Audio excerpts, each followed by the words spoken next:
stand the thought that when my body weakens, I'll be gone before the sun comes up.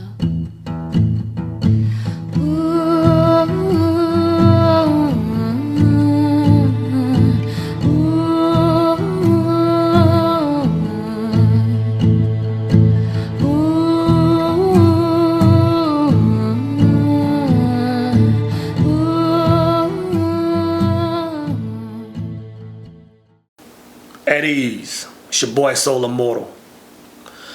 I'm coming to you today, man, from the great city of Amarillo, Texas, home of the 72-ounce Big Texas steak, and home of the next item on my bucket list, which is the Cadillac Ranch. So, man, a few weeks ago, I was out in West Texas, spent a little time doing some work, spent a little time doing a little hiking on the Mexico border. And on my way home, I was at the airport, right? So I'm checking into the airport, right? And I see this huge guy walk to the airport. Guy was about 6'3", 6'4", and just huge. And I'm thinking to myself, I'm like, this guy, he has to be in the league or something. You know what I mean? And I'm passing the brother, man. You know, I give him the traditional heads up, and he acknowledges. So I check into the airport, you know, check my bags in, and I'm headed to the terminal. And I'm sitting in the terminal, man, and I'm working on my computer, and I see this guy. He's coming again. He's walking down to the terminal, and he just had this same look on his face, man, just aggressive, you know, aggravated look. And I see him again. I'm like, well, if he was in the league, he wouldn't be here. I'm like, this guy, he has to be MMA or something, you know. And the guy walks on by, and I'm like, he's just a big old dude, right? So one thing about flying, you know, if you're ever flying and you're on a plane and everybody's on a plane and that one guy comes in last, that's me. I just won't board a plane until they say, you know, we're about to close the doors, right? I'm the absolute last guy that's going to get on a plane. So I'm sitting there and I finally hear, you know, last call, 2 minutes till the door closes, and I'm like, hey, that's my cue. It's time to get on the plane. So I'm shutting my computer down. I'm walking around a few corners, headed to the terminal. And the room is empty, of course, everybody's on the plane, except this one guy. And it's the same huge guy. So I'm assuming he has the same idea as far as getting on planes last as I do, because it's just me and him. So we both scan our ticket pretty much the same time, and we're walking down the terminal. And the terminal, you know, the terminal to go straight to the plane is, you know, this long, narrow strip. And we're just walking side by side. And the brother is just like looking at me. And I'm like, dang, like this angry brother is, you know, I don't know what's going on with him. And the brother says, you make YouTube videos. And I'm like, yeah. And next thing you know, man, we just dapped it up, man. We chopping it up. We're talking about a particular video. We're talking about, I think it was about finances. So we back and forth talking about it. And he asked what I did, and I told him what I did and what I was out there doing. And I said, well, what do you do, brother? And the brother got this look on his face and just paused. And he said, I'm a government contractor. And he gave me this look as if to say, don't ask me nothing else. So I'm just like, oh, okay. Okay, you're a government contractor. Now, I heard what he said, but in my mind, all I could see was, like, I'm a trained assassin or something like that, right? So, you know, I asked the brother where he was going, and he said some country or place, started with a Z, someplace I never heard of, man. So I want to give a shout out to brother Adrian, man. It was good meeting you, and I'm not sure where you said you were going, brother, man, but be safe out there, man, and get back to the States safely, brother.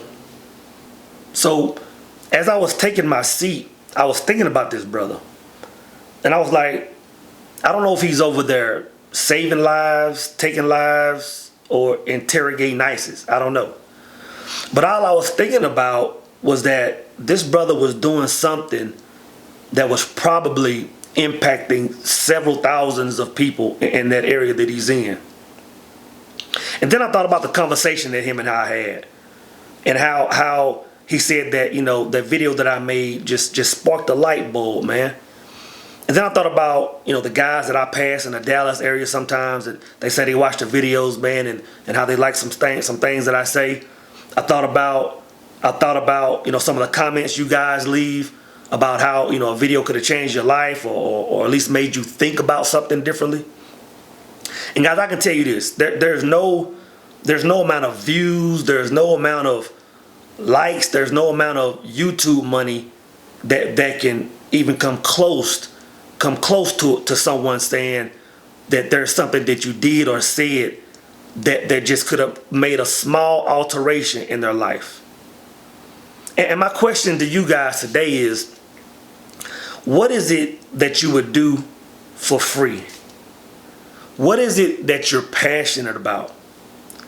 What is it that you've experienced that you could share with the world that would maybe impact the life just a little bit? There's a famous quote by author Chuck P. And it says, "The goal isn't to live forever. It's to create something that will." And guys, that statement alone is life-changing. Let's leave our mark. Let's talk about it.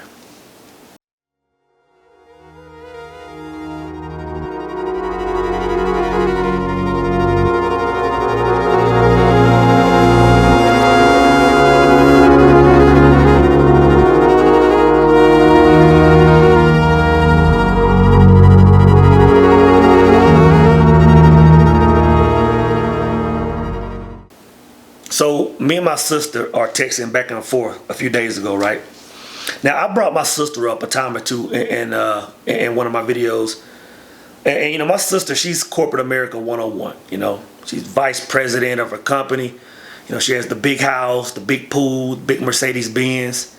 I don't know how many degrees she has, but I know she's about to have her doctorate, man. So she's corporate America 101, right? And a few days ago, I asked her, I said, well, what are you passionate about, right? And she told me that she loves her job. She's very passionate about it. But then she said, when I feel like I've peaked out my career, what I'm going to do is I'm going to become a college professor, because the thing that I want to do is impact lives. And I thought about that, man. And it made me think of this teacher that I had in the 7th grade. Her name was Mrs. Jones. Now, Mrs. Jones, man, she was very easy on the eyes, man. She was hot. I would assume at the time she would have been in her late 20s, maybe early 30s. I can't remember. But Miss Jones was a very special teacher. She was hard, but she was fair. There was this one time that she made us. We had 3 choices, three different poems that we had to memorize and recite. Now, that was one very short poem. I believe it was like a haiku, man. It was, maybe 4 lines. And then there was another one that was medium. Then there was one that was long. And she said, everybody look, see which poem you want to pick, and then come up here and sign on the list which one you're going to recite. So I'm sitting back, right? I'm sitting back and I'm just watching everybody go up there. I'm trying to see which one she's going to veto. You know what I mean? I'm like, is she going to let everybody do this short one or what? So I'm watching. There's a mixture of poems. So I get up. And I go up there and I sign my name on the shortest one, of course. I'm going to knock this out the park, right? And out of all these people, she didn't say anything to. When I signed my name on the short one, she said, no, you're doing this one, which was the long one. And I was just like, what the hell, But this is the thing, right? That poem was The Road Not Taken by Robert Frost. Now, at the time, I had no idea how much that moment with Mrs. Jones would impact my life. But, I can think back of all the things my mother taught me. I can think back all the things my father taught me, all the things my aunts and uncles taught me, all the things I've learned in school. And there's nothing on this planet that has impacted me more than learning that poem. And sometimes I think, I wonder if Mrs. Jones has any idea on the impact she's had on my life by making me recite that poem and memorize that poem. Like every decision I've made in life since that point has been based on that poem. me joining the military, me getting married, the time I spend with my son, everything that I do is based on that poem. And I think it's odd how some of the small things we do can have such a large impact. When I was living downtown Dallas, there was this homeless man. Mr. Ernest was his name. And me and Mr. Ernest became good friends, just in passing. I would see him on the same corner all the time. I would give him a few dollars sometimes. And after several months of speaking to Ernest, and we built a bond, a friendship, I would say. So one day, me and my son were walking down the street, and he had never seen my son, right? And the whole time I'm walking down the street, Ernest has this look on his face as I'm approaching him. And I get to him, I speak to him like I always do, dap him up. And he said, "Is this your son?" I said, "Yeah." And Ernest gets on one knee, and he grabs my son by the shoulders, and he's eye to eye. And he starts going through this spiel about how he went to prison. He's going into detail, how he used to do drugs, how he used to steal, how he was an alcoholic. I mean, he's telling my son stuff that he hasn't even told me before, right? And I'm just listening to him. And I'm looking at my son's face, and it's a face that I've never seen on my son before. I could tell that everything this man was saying was just sticking. It was sticking to him, So Ernest gets done, and me and my son are walking off, and my son still has this look on his face. And I can tell that the words that Ernest said to my son are going to be words that's going to change his life forever. And that just goes to show that even if you don't have any money, you can change the world. Because we'll look at celebrities, that are donating millions of dollars. We'll look at, look at LeBron James. He's building schools and giving away scholarships and all. He's changing lives. But here you have a homeless man that had an impact on my son, that told him something that maybe in 20, 30 years will impact several other people. Ernest is going to live forever just based on that one conversation. And that's huge. So there's this book that I read quite often, and it's called The 5 Secrets You Must Discover Before You Die by John Izzo. Now, this book was recommended to me by a good friend of mine, more like a little sister. Shout out to you, Yasmin, for recommending this book. But I can easily say that this book is not even close to being in my top 5 books. Not even close. But what I can say about this book is that it by far had the most instant impact on my life. Meaning like while I was reading this book, my life was changing while I was reading it. And this book is the reason why I started a YouTube channel. I talked about having things I wanted to say and starting a channel for about a year. And while I was reading this book, it made me instantly start it. This book was the reason I started traveling different places in the world. This book was the reason I started seeking adventure. And the reason behind that is because what this book is it's pretty much an interview of around 200 people that are up in age, and in general it's asking them what would they have done different if they could go back in time. And it's called The 5 Secrets, so he covers a lot of different areas, but the part that had the most impact on me was when they got to talking about regret. And the common denominator between all these people is, they were saying the same thing. They were like, what? I hate that I didn't, jump on some opportunities when they came. One woman was talking about she had this nice job that came, and all these fears came up on her and she didn't take it.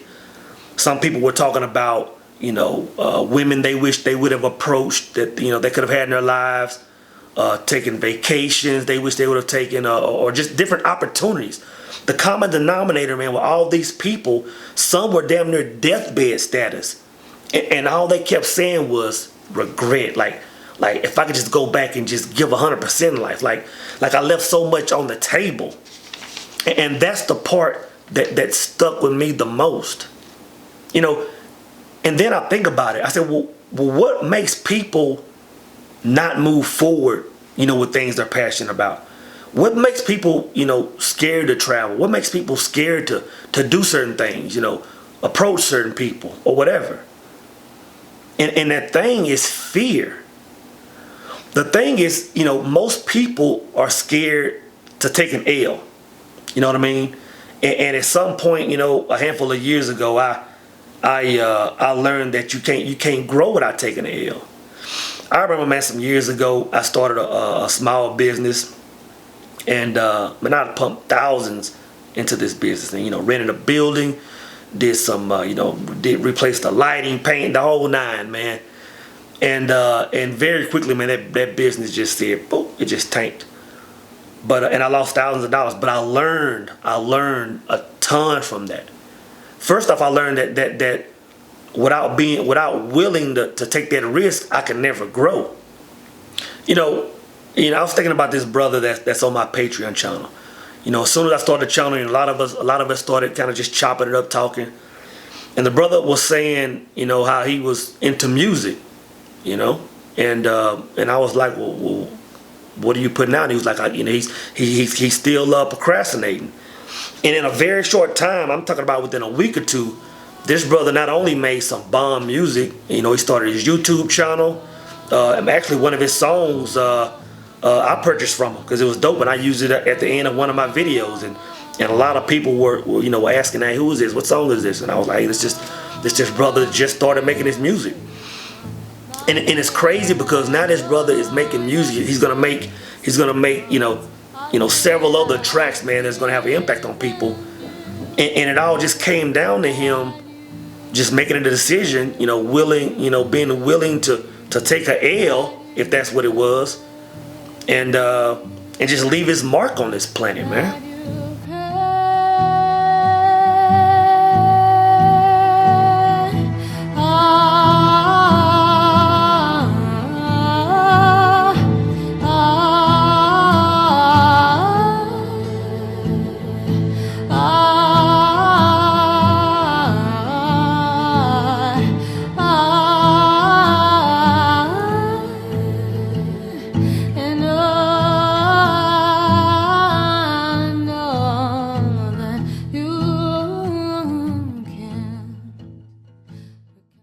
So, in a nutshell, man, what I'm saying is this.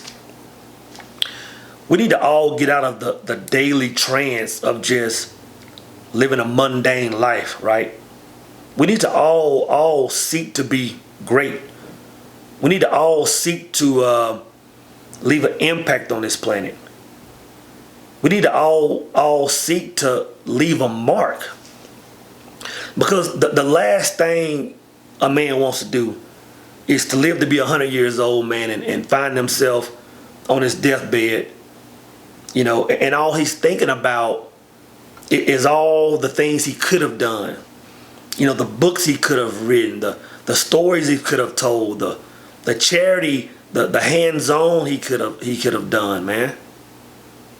And in my opinion, that feeling of regret has to be the closest thing to hell, man. So guys, let's be the men that we were created to be. Let's be great. Let's leave our mark. It's your boy Soul Immortal, and I'm out. The time goes by for you. The time